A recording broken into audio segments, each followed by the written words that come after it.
A teen girl said, "He locked me in the classroom." A crying girl told the bikers. The truth they uncovered shook the entire school.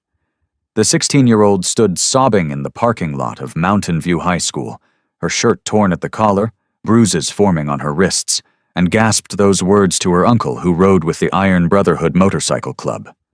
What those bikers discovered when they investigated that classroom would expose a pattern of abuse spanning 12 years and bring down not just one predator, but an entire system designed to protect him. My name is Samuel Reaper Jackson, and I've been president of the Iron Brotherhood MC for 18 years. We were picking up Danny's niece, Sophia Martinez, from school like we did every Thursday. Her mother worked late shifts as a nurse, and Sophia rode home with her uncle. But when we pulled into the parking lot, Sophia wasn't waiting by the front entrance like usual. She was running, sprinting across the parking lot like something was chasing her, crying so hard she could barely breathe. Danny was off his bike before the engine stopped. Sophia crashed into his arms and collapsed, her whole body shaking with sobs. That's when we saw it. The torn shirt, the bruises, the absolute terror in her eyes, and the way she kept looking back at the school building like a monster was about to come through those doors. "Sophia, what happened?" Danny asked, his voice tight with rage and fear.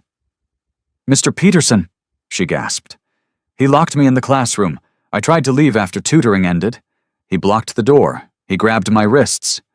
He said if I told anyone, he'd make sure I failed and didn't graduate. He said no one would believe me because he's been Teacher of the Year 3 times, and I'm just a student with bad grades. But his phone rang, and he had to answer it, and I ran. I just ran."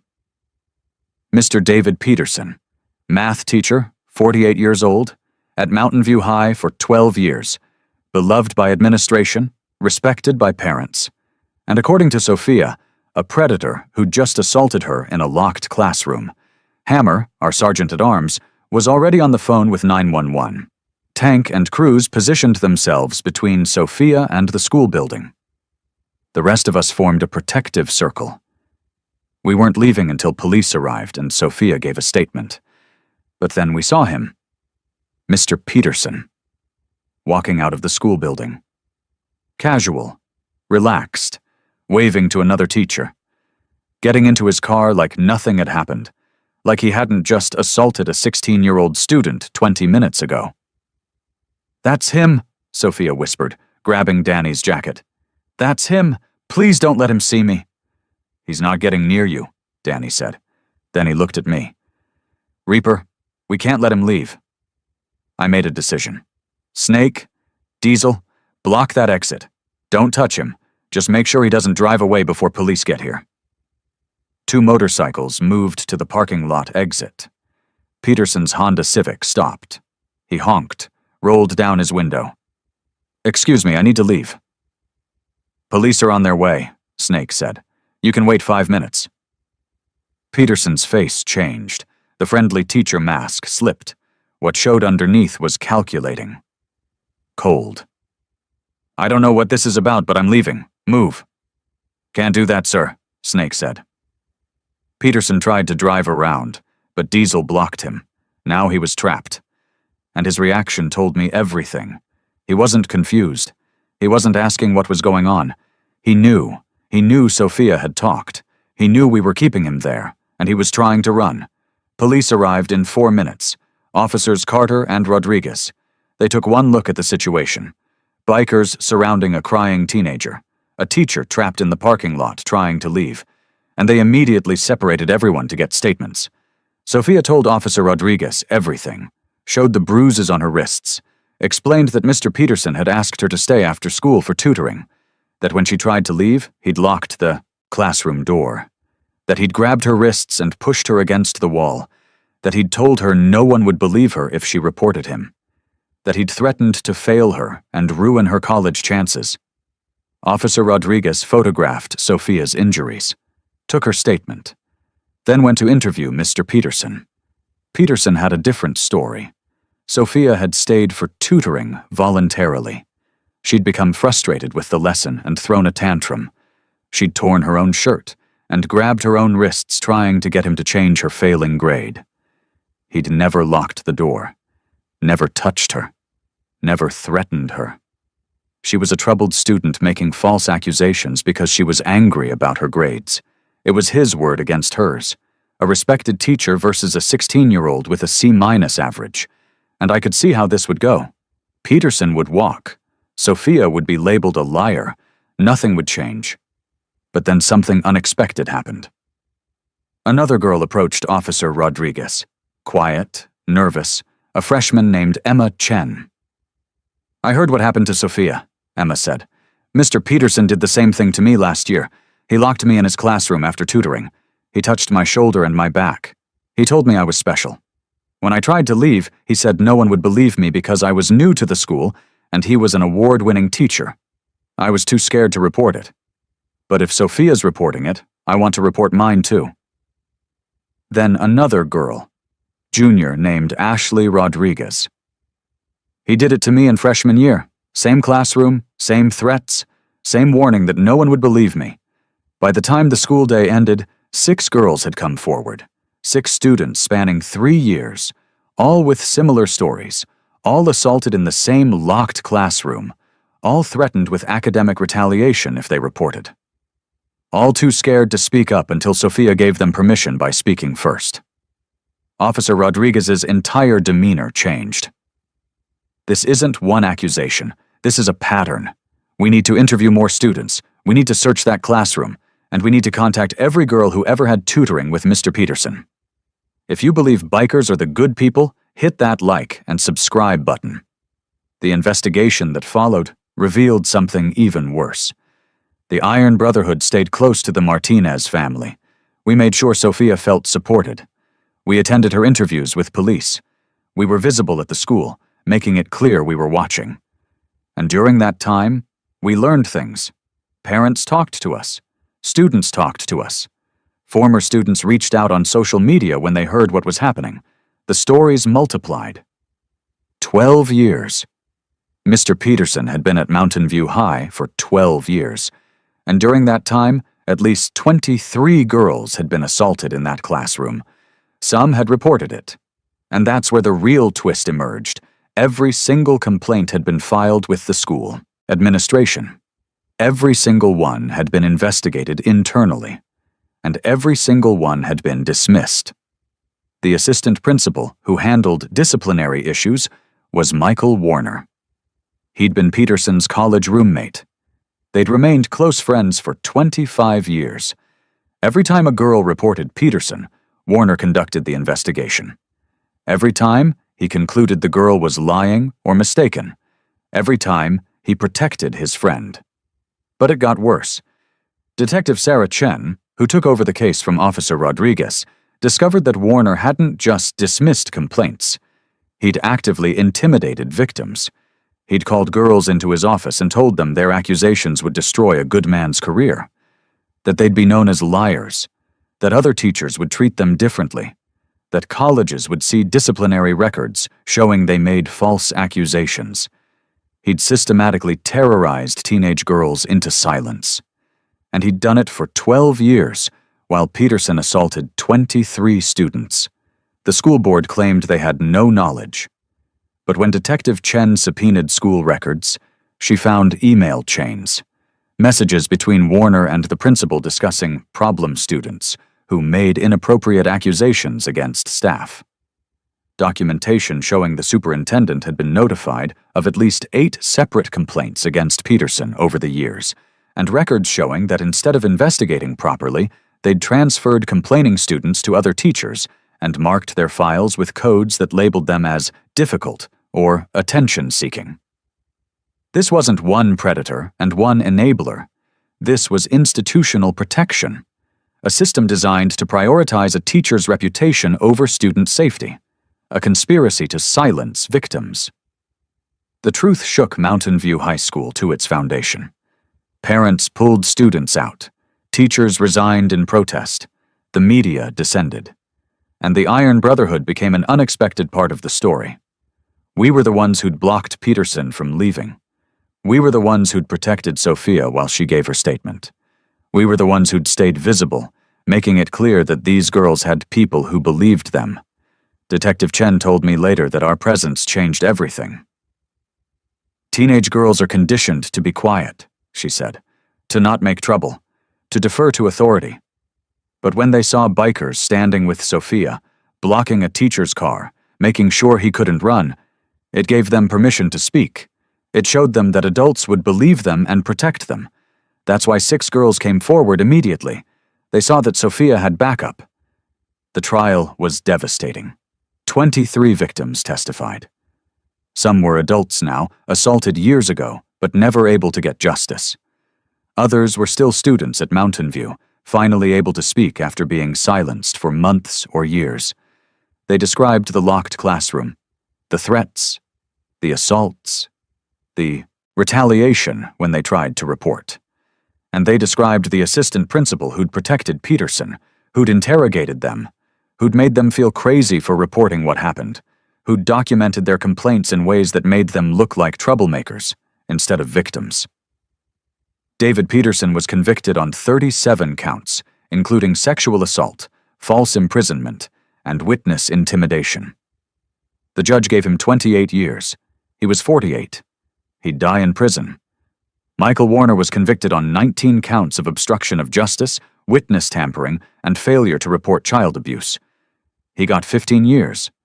The principal and superintendent were fired, but faced no criminal charges. They'd been negligent, but prosecutors couldn't prove they'd actively conspired to cover up the abuse. They just hadn't cared enough to investigate properly, which in some ways was worse. But the impact went beyond criminal convictions. Mountain View High School faced a massive civil lawsuit from 15 families. The case settled for $11 million. The district was forced to implement new reporting protocols. Independent investigators for any complaints against staff. Mandatory reporting training for all administrators. Student advocates in every disciplinary meeting. And most importantly, a public acknowledgement that they'd failed to protect students. 3 years after that day in the parking lot, I attended Sofia Martinez's high school graduation. She'd not only graduated, she'd been accepted to UCLA to study criminal justice. She walked across that stage wearing her cap and gown with 12 Iron Brotherhood members in the audience. In her graduation speech, Sophia talked about that day, about running to her uncle in the parking lot, about the bikers who'd surrounded her and made her feel safe, about the choice she'd made to report even though she was terrified, and about the 22 other girls who'd found their voices because she'd spoken first. 3 years ago, I was assaulted by a teacher I trusted, Sophia said, and when I reported it, I was terrified no one would believe me, because for 12 years, this school had told girls like me that we didn't matter, that a teacher's reputation was more important than our safety, that we should stay quiet. But I had my uncle, and I had his brothers, and they taught me something important that day. They taught me that the scariest-looking people sometimes are the ones who'll fight hardest to protect you. They taught me that speaking up is always right, even when it's terrifying, and they taught me that silence only protects predators. The audience gave her a standing ovation. The Iron Brotherhood made sure of it. We stood first and everyone else followed. Sophia wasn't the only life changed by that day. Emma Chen, the freshman who'd been second to come forward, became a victim advocate. She volunteers with organizations that help students report abuse. Ashley Rodriguez started a peer support group at Mountain View for students who'd experienced assault. 6 other victims went on to careers in law, social work, or education, determined to fix the systems that had failed them. The Iron Brotherhood started a new program after the Peterson case. We call it Safe Ride. Any student at any school in our area can call us if they feel unsafe. We'll pick them up. We'll stay with them while they report to police. We'll make sure they're protected. We've responded to 43 calls in 3 years. We've helped students report teachers, coaches, administrators, and other students. And we've made it clear that we believe victims and will stand with them against anyone. Mountain View High School has a memorial now, in the main hallway. It reads, "To the 23 students who found the courage to speak, to the girl who ran for help, to those who believed her, speaking up saves lives. Silence protects predators. We failed you once. We will not fail again. It doesn't name Sophia specifically, but every student at that school knows who it's about. The girl who ran to bikers. The girl who spoke when she was terrified. The girl who broke 12 years of silence and exposed a systematic cover-up. David Peterson is 63 now. He has 18 years left on his sentence. Prison hasn't been kind. Men who assault teenage girls aren't safe in general population. He's been attacked 4 times, lost hearing in his right ear, walks with a cane, spends most of his time in protective custody, isolated, alone with the knowledge that he destroyed 23 lives for his own gratification. Michael Warner died in prison 2 years into his sentence. Heart attack, alone in his cell. No one attended his funeral except a court-appointed lawyer who had to be there for paperwork. The man who'd spent 12 years protecting a predator had no one to protect him when he needed it. Sophia Martinez is 19 now. She's thriving at UCLA. She's top of her class. She's applied to law school. She wants to prosecute crimes against children. She wants to be the person who makes sure no administrator ever protects a predator again. She still rides with the Iron Brotherhood sometimes, comes to club events, brings her college friends to our charity rides. She tells anyone who'll listen about the day bikers saved her life, about how she ran to her uncle and his brothers believed her, about how they blocked a predator from running, about how they stood with her while she gave the hardest statement of her life. People see bikers, and they think danger, Sophia told a reporter last year. But when I was in danger, bikers were the safest people in that parking lot. They didn't dismiss me. They didn't minimize what happened. They didn't tell me to calm down or wait or think about the teacher's reputation. They just protected me. That's what real strength looks like. The Iron Brotherhood isn't perfect. We've made mistakes. We've lived on the edges of legality. But when Sophia Martinez ran to us crying about being locked in a classroom, we didn't hesitate. We believed her. We acted. We made sure her voice was heard even when every authority figure at her school had been trained to silence girls like her. 12 years of abuse. 23 victims. 1 assistant principal who protected a predator. 1 administration that looked the other way. And 1 16-year-old girl who had the courage to run to her uncle and say, "He locked me in the classroom." That's what changed everything. Not the bikers, not the police, not even the legal system. Sophia changed everything. Her courage to speak, her refusal to stay silent, her decision to trust that someone would believe her. We just made sure she was right, made sure her trust wasn't misplaced, made sure that when she found the courage to speak, someone was listening, someone was acting, someone was standing between her and the people who wanted to silence her. That's what we ride for. That's what matters. Not the arrests or the convictions or the headlines. The 23 girls who finally got justice. The countless girls at Mountain View and other schools who are safer because one predator network was exposed. The students who now know that speaking up works, that adults will believe them, that protection is possible. David Peterson counted on silence. Michael Warner enforced that silence. The administration enabled it. For 12 years, the system worked exactly as designed, to protect teachers, to prioritize reputation over safety, to silence teenage girls who tried to speak truth about their assaults. But they didn't count on Sophia Martinez, didn't count on her having an uncle who rode with the Iron Brotherhood, didn't count on 22 bikers surrounding a crying teenager and deciding nothing was more important than protecting her. Didn't count on Snake and Diesel blocking a parking lot exit to keep a predator from running. That blocked exit changed everything, because it showed Sophia and every other girl watching that adults would act, would believe, would protect.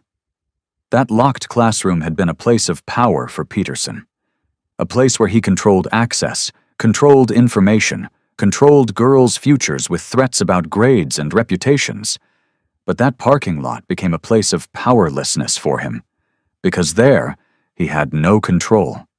There, bikers blocked his exit and police took statements and victims found their voices. There, the locked doors that had trapped girls for 12 years were finally opened.